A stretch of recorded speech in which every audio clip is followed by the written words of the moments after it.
Alright, so I was on here looking around.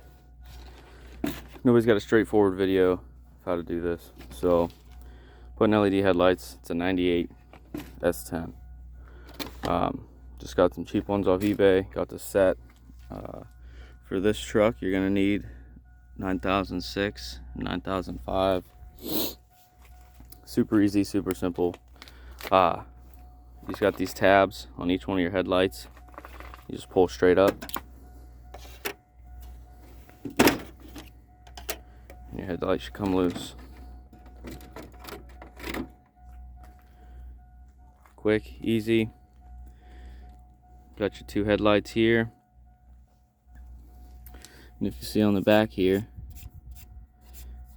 it tells you your numbers.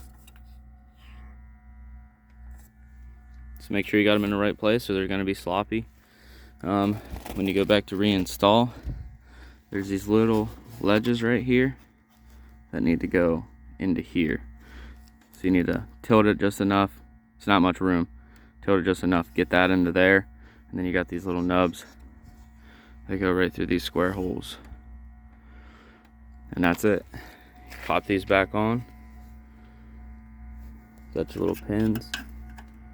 And then you'll have your square poked, the little nub poked through. Push it down and it'll lock your headlight in. And that's it. Got LEDs in your S10.